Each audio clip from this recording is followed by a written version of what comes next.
Composed roughly 2,000 years ago, the Meditations by Marcus Aurelius endures as a monumental text of moral and spiritual contemplation.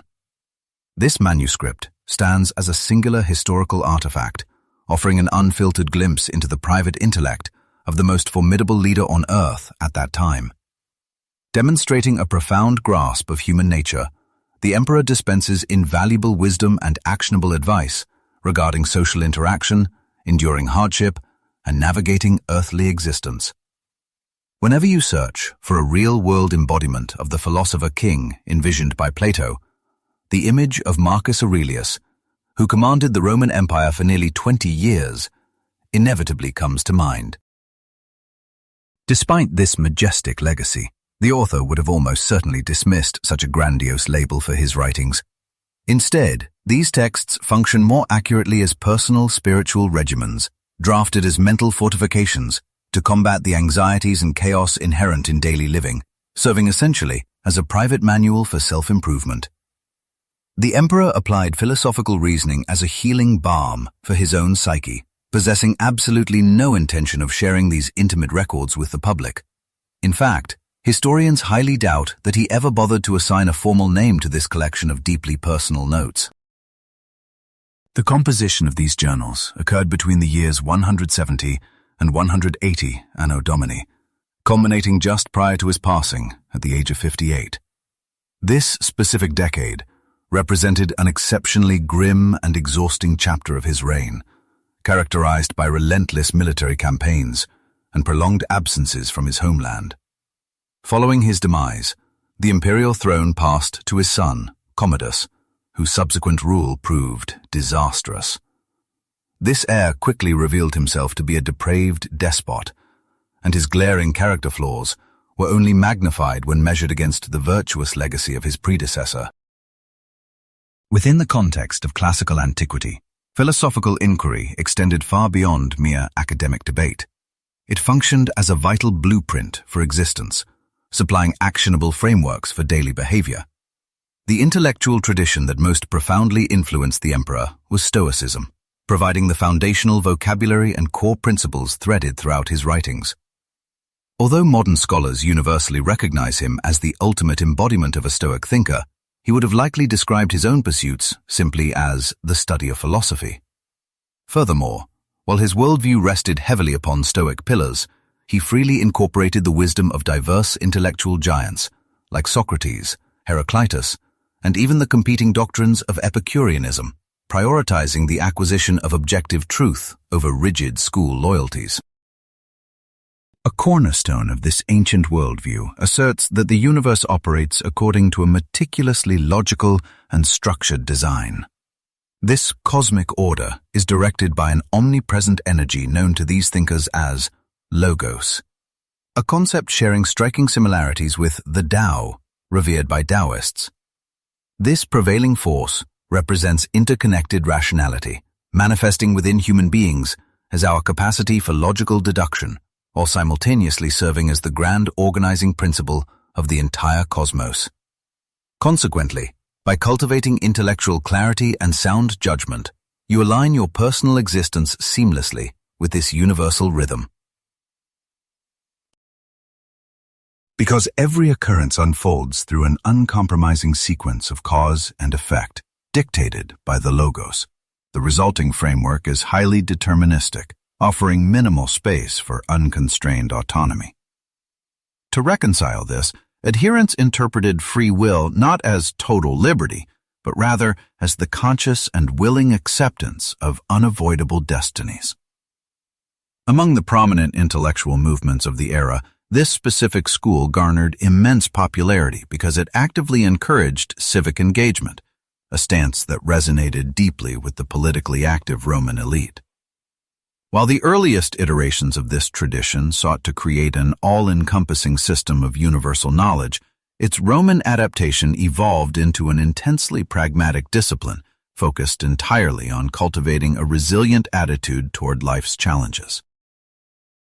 Throughout his journals, the ruler wrestles with fundamental inquiries regarding the correct manner to conduct our lives, the methods for ensuring moral integrity, and the strategies for enduring sorrow and disaster. Addressing these profound dilemmas requires an exploration of the three core disciplines embedded deeply within his reflections. The initial pillar is the discipline of perception, which demands the cultivation of unwavering mental objectivity. By recognizing that our distress stems entirely from our subjective interpretations rather than external events themselves, you realize that your primary obligation is to govern your perceptual faculties to shield your intellect from destructive cognitive biases. Transitioning from internal thoughts to external behaviors, the second crucial framework is the discipline of action, which governs our interpersonal connections. The Emperor continually emphasizes that human beings are inherently social creatures, engineered for communal cooperation, meaning our foundational nature leans heavily toward altruism rather than selfishness. Nevertheless, he clarifies that executing our moral obligation to behave justly does not necessarily equate to treating every individual identically. Instead, true justice requires you to interact with your peers in a manner commensurate with their specific merits and intrinsic worth. Completing the triad is the discipline of will, which shifts the focus toward circumstances extending beyond human agency. Whereas your actions dictate your handling of controllable variables, your will dictates your emotional posture regarding events inflicted upon you by external forces or the natural world. Engaging in unethical behavior inflicts profound spiritual damage strictly upon the transgressor, leaving the broader cosmic order and the victims ultimately unharmed on a fundamental level. Because of this, you must train yourself to view external adversities, seemingly tragic obstacles, and most notably, the inevitability of mortality, with an unflinching and perfectly objective eye. Structurally, this remarkable manuscript is segmented into 12 concise volumes, entirely compiled during the final 10 years of the author's reign. In the inaugural section, the ruler dedicates considerable space to expressing profound gratitude toward his elders, his intellectual mentors, his adoptive father, and the divine powers that guided his path. The subsequent chapters abandon any rigid chronological progression, instead spiraling iteratively around similar philosophical meditations. In fact, you will notice that countless individual passages operate as urgent self-reminders, frequently initiating with commands to preserve specific truths firmly within one's memory. A deeply poignant undercurrent of sorrow permeates the entirety of these writings, revealing the profound isolation experienced by a leader perched at the absolute pinnacle of global power. Lacking trusted peers, the emperor seemingly utilized these pages as his sole conversational outlet, transforming his journal into a sanctuary for solitary reflection. Readers frequently encounter a fascinating internal dialectic where an anxious, hypothetical voice raises doubts, only to be systematically dismantled by a more serene, analytical counter-perspective. This dynamic elegantly illustrates the eternal struggle between his flawed human vulnerabilities and his towering philosophical resolve, ultimately culminating in recurring motifs about perspective, constantly reminding you that assigning labels like good or bad to uncontrollable events is a fundamental error in judgment. Consequently, whenever adverse events occur or desired outcomes fail to materialize, you might naturally direct your frustration toward the divine or harbor resentment against those you hold accountable.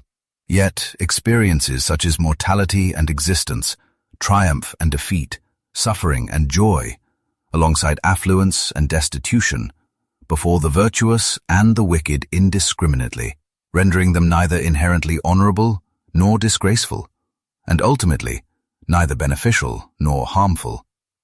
This perspective aligns intimately with the concept of perpetual transformation, a cornerstone theme Marcus adopts from Heraclitus to describe the restless shifting of time and physical reality. As the emperor reflected, time resembles a raging torrent of occurrences that rushes past our vision, only to be immediately replaced by another surging wave, reminding us that every entity is destined to mutate, endure alteration, and eventually disintegrate, so that fresh creations may emerge. addressing the inevitable reality of human mortality.